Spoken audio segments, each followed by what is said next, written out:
maaliif ati biraan deemtu akka amma ta'aruttu nu si biraa nu wasi godhaanu na yaadde biraan deemtu ati garuu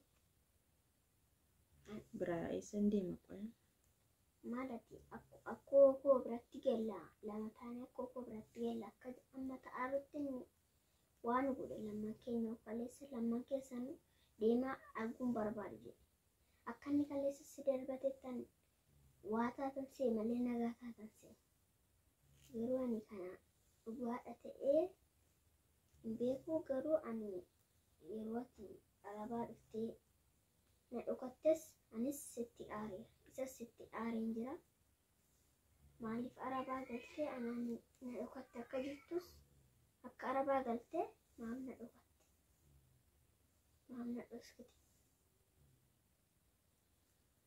yoo ani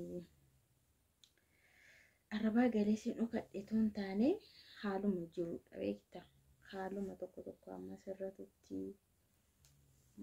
anis amma of danda'utti jedheen malee si dhokachuu koo miti silaatoo si dhokadhe hamma macarrashaatti si dhokadhu hamma dhumaatti si dhokadhu toon si dhokachuu barbaade hamma dhumaatti ture kan si dhokadhu garuu si dhokachuuf toon taane ani hamma akka nama tokkotti hamman of dhaabutti kan biraa immoo bakka hammuma sirriitti yaadni naa galuttidha durasi ati hin beektu haala isaa hundumaa akkamitti akka dhalatte illee ati hin beektu isaanis illee sitti hin himne si guddisan maleeyyuu kanaaf suuta si galan illee yeroo guddattu umurii kee faana waan deemu qofatu sitti mama amma kanaafuu amma immoo ani waan bishaadhee fi kan ani of si beeksiseyyuu malee silaatoo dhokachuu ta'e hamma dhumaatti si dhokadha ture hamma bakka lafa kanarra jirutti si dhokadha ture garuu ammati isa hunduma isaatiif iyyuu dhiifama naa godhi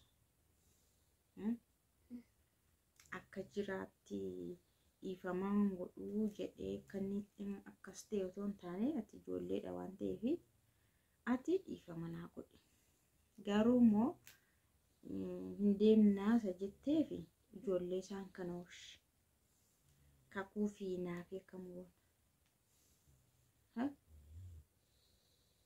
maal akkaataa inni jedhaaruttu na biran taayinaa jedhee jabeessan arguun barbaadu jedhe lamman keessanii jedhe kafuratee adeemu ka lamman isaanii kanaafuu inni lamman keenyaanii ija keessan arguun barbaadu jedhe malee kakuu fi naaf immoo barbaadamne egaa silaattiin dhaawureetu barbaade naaf tu barbaadne ta'e itti dhaatu hunda keessan hin barbaadu jedha turamni sila kanaafuu amma naafii fi kakuu isumatti dhiisnee deemnetti irratti beekee garuu danda'een guddisatti haareetu amma naafiin faa keessattuu xinnoodha harmallee hodhuun dhiisnee guddisa danda'een guddisa deemaan hin jedhu maal goonaa tun amma inni deemaa hedheef deemnaare amma qo'a inni deemaa hedheef deemnaa inni ija keessan arguun barbaadu jedheef biraade nama jibbee bira taa'u nama jibbee bira maan ta'an garuu akka nama guddaatti yoo yaadne immoo inni xinnoo ishee aarii qaba sababni isaa dura mucaa akka qabdu maana dhoskiteedha maaliif na dhoskitee kaate ana gogonsuudhaan itti taphattaayyuu jedha inni ammaa keessumaa baay'ee maal jedha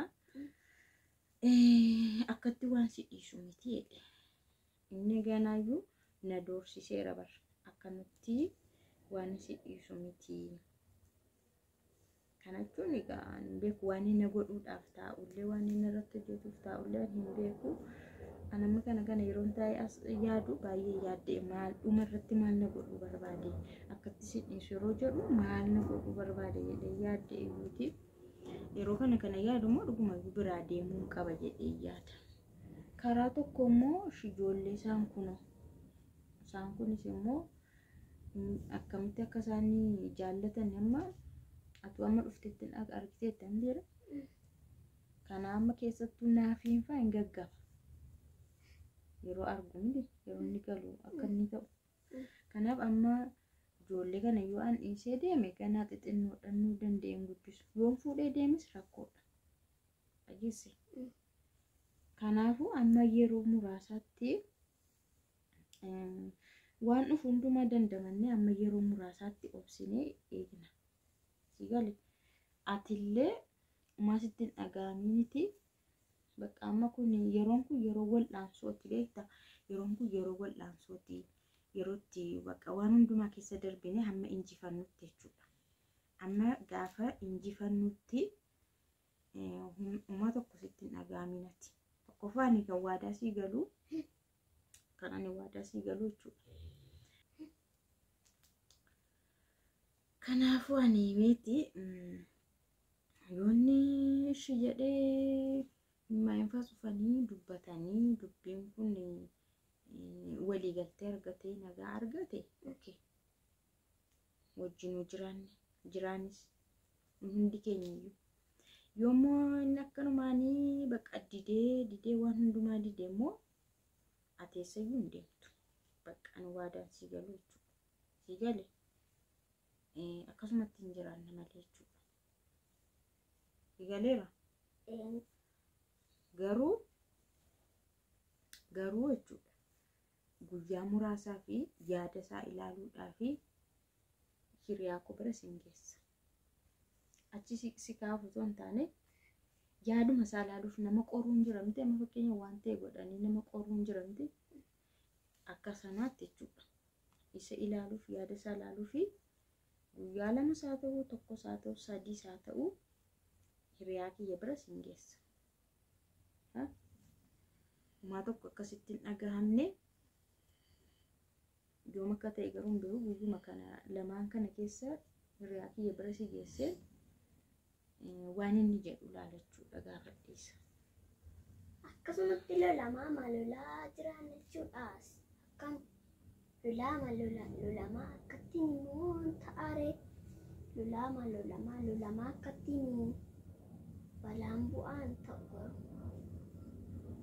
Yaa isuma sirreessuuf jechuudha bara. Lolichi garamitti akka deebi'u ilaaluu fi lollis kun tasgabbaa'a tasgabbaa'u isuma ilaaluufanii akkatti guyyaa lamaan tokkoo fi ishee bira dhaqxee teessuu yaada.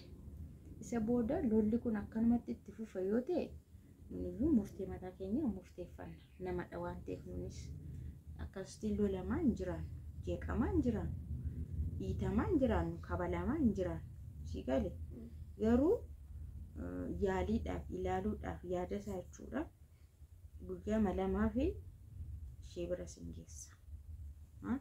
Kana walii gallamti. Kuni anaafatti waan walii gallee hojjennudha. Anaafatti walii galleetu hojjenna amma gaafa immaayinis hin dhufti waan ta'eef. Amma gaafa isheen dhuftutti. Si gale kana gooneetu ilaallachuudha yaaliidha waan ta'eef. Yaalaa deemna waan ta'eef. Maatiin hundumaa akkattiin jiraata moo abbaa manaa fi haadha manaa hundumaa akkattiin jiraata moo nuyichaadha moo simbichaadha akkattiin nama jiraatu ana abboo argeen beeku sinuma bichaadha moo namni hundumaati. Waanuma dura isatti hin himamneefidha kan akkas ta'u malee dura akkas hin turre. Kan namaa immoo kan haadha kan abbaa fi haadha warra kaanii garuu ani hin beeku. Sun amma hin beeknaa reemmaa waa'ee nama. Ani argeen beeku. Kanaafuu ati isin agartuulleeti yoo mana isaanii jiraatte yoo isaan faana jiraatte qofa haala isaan ittiin jiraatan barta. Ammati nuuni waan dhufteef barteemdi waan dhufteef argiteemdi akkasumadha. Kan nama kamillee jechuudha. Kan keenya garuu ati waan beekuu qabdu jechuudha. Jala murtee waan ati beekuu qabdu yeroo kamittillee jechuudha. Jiraanii abbaa biddeenaa keetti. Gara fuula duraatti yoo araarsanii yoo wajjiniin itti fufne abbaa biddeenaa gaarii sii ta'a jedhee abdiin qaba. Yoo ta'uu baate garuu ati eessayyuu hin deemtu. Si galeera? Ati eessayyuu hin deemtu. Barbaade isatu deema malee jechuudha. Igalembi barbaade hin deema. Ani ijoollee isaan kanallee nan guddisa. Bakka sadan keessan jechuudha. Haala hundumaa mijeesseeni hin guddattu malee waan akkanatti gadi nu dhiituuf tokkollee hin jiru jechuudha. Dhiifama naan godhu taanaan hin araaramu taanaan waan tokko kan biraan jiru anillee murteen koo kanadha jechuudha. Bakka duraas miidhamtee ammas akka miidhamtu hin barbaadu ani. Kanaan durallee miidhamteetta miti. Otoo haadha barbaaddu haadhaan arganne, otoo abbaa barbaaddu abbaan arganne miti ati. Kanaaf ammas immoo deebitee akka hunduma dhabdu hin godhu ani. Si galeera. Kanaafuu yoo sirraahee hin sirraahaa yoo sirraa hubaate moo ani ijoolleen koo hundi keessanuu amma faana jiraattu bakka. Yoo isin guddisuu dadhabellee haala kan biraan mijeessa malee akkanatti hin jiraatu. Maal namni koo lafa kanarra aluma tokko jiraata miti, lama hin jiraatu miti. Du'ee kee namni hin jiraata. Miidhamee kees namni humaatti bahuu hin danda'u.